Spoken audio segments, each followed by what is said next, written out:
Good morning grade 9। आज हम unit number 15 start करेंगे। इसमें हम एक्सरसाइज क्वेश्चंस करेंगे, लेकिन उससे पहले हम सबसे पहले ये देखेंगे कि यूनिट नेम है पाइथागोरस थ्योरम। और पाइथागोरस थ्योरम क्या होता है? अगर आप यहाँ इंट्रोडक्शन पढ़ें तो Pythagoras is a Greek philosopher and mathematician discovered the simple but important relationship between the sides of a right angle triangle. अब हमें सबसे पहले पता होना चाहिए कि राइट एंगल ट्राइंगल कौन सा होता है, ये डिस्कस करेंगे। उसके बाद ही formulated this relationship in the form of a theorem called Pythagoras theorem after his name. उसके नाम पर क्या रख दिया? Pythagoras theorem. There are various methods of proving this theorem, और ये आगे उसका प्रूव आ गया। लेकिन हम चलते हैं इसकी एक्सरसाइज पर, और हम उससे पहले ये डिस्कस करेंगे कि पाइथागोरस थ्योरम होता क्या है और वो स्टेट क्या करता है, क्या वो उसकी थ्योरी है, क्या थ्योरम उसने प्रूव किया था। सबसे पहले तो उसने कहा कि राइट एंगल ट्राइंगल का आपको पता होना चाहिए। क्यों? क्योंकि राइट एंगल ट्राइंगल पर ही उसने जो है ना थ्योरम प्रेजेंट किया था। राइट एंगल ट्राइंगल क्या होता है? एक ऐसा ट्राइंगल होता है जिसमें एक जो एंगल है उसका must be of 90 degrees. 90 degree का होना ज़रूरी है। किसके लिए? कि वो फिर क्या कहलाएगा? Right angle triangle.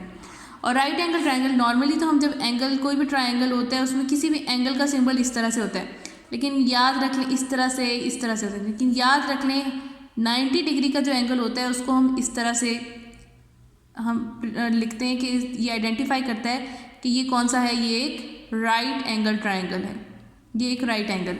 अब जैसे इस वाली ट्राइंगल में राइट एंगल यहाँ है, इसमें यहाँ है। फिर याद रख लें कि जो लॉन्गेस्ट साइड होती है ना एक ट्राइंगल की, राइट एंगल ट्राइंगल की, वो कहलाती है हाइपोटेन्यूस, और एक साइड होती है परपेंडिकुलर, एक base. And you know that कि आप पिछली क्लासेस में पढ़कर आए। पाइथागोरस ने क्या स्टेट किया था, जो कि ग्रीक मैथमेटिशियन था और फिलोसोफर था, उसने क्या स्टेट किया था, उसने क्या डिस्कवर किया था? उसने ये कहा था कि एक राइट एंगल ट्राइंगल में क्या होता है कि जो हाइपोटेन्यूस का स्क्वायर होता है, मीन्स जो लॉन्गेस्ट साइड का स्क्वायर है, वो इक्वल होता है बेस के स्क्वायर और परपेंडिकुलर के स्क्वायर को। ठीक है, तो ये उसने थ्योरम स्टेट किया था, उसने डिस्कवर किया था, फिर प्रूव हुआ, और अब ये मैथमेटिकली प्रूव्ड है कि ऐसा होता है। क्या होता है कि राइट एंगल ट्राइंगल की जो लॉन्गेस्ट साइड है यानी हाइपोटेन्यूस, उसका स्क्वायर बाकी दोनों जो साइड्स हैं उनके स्क्वायर के इक्वल होता है। अब अगर आप यहाँ देखें, आपकी बुक में पेज नंबर 238 पर लिखा हुआ भी है, in a right angle triangle the square of length of hypotenuse is equal to the sum of square of the length of other two sides. यही उसने स्टेट किया था। क्वेश्चन इसके बहुत ही ईजी हैं। अब हमारे पास एक्सरसाइज 15 जो है उसमें वो कहता है वेरीफाई करें ये जो ट्राइंगल्स हैं उनकी जो साइड्स गिवन है वो एक राइट एंगल ट्राइंगल की हैं। अब या नहीं है ये बताएं। अब a is equal to 5, b is equal to 12 and c is equal to 13। हमारे पास इस फॉर्मूला के अकॉर्डिंग हमें c a b नहीं चाहिए, हमें c स्क्वायर a स्क्वायर और b स्क्वायर चाहिए। तो मैंने क्या किया, हमने इसका स्क्वायर ले लिया। तो मेरे सामने एक 144 और 25 को अगर मैं प्लस करूँ तो ये 169 ही आता है। और वैसे भी लॉन्गेस्ट साइड इसमें कौन सी थी? 13। तो हमने क्या किया कि C square is equal to A square plus B square. तो 169 इक्वल्स 24 प्लस 144, तो ये 169 इक्वल्स 169। तो हम उसे क्या बताएंगे? The given lengths are the sides of a right angle triangle.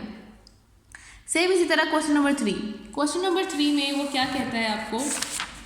Question number 3 में, क्वेश्चन नंबर 2 आपके स्मार्ट सिलेबस में नहीं है इसलिए हम नहीं करेंगे। 1 का फर्स्ट और फोर्थ पार्ट है। फर्स्ट मैंने आपको करवा दिया है, 4 इज़ योर होमवर्क।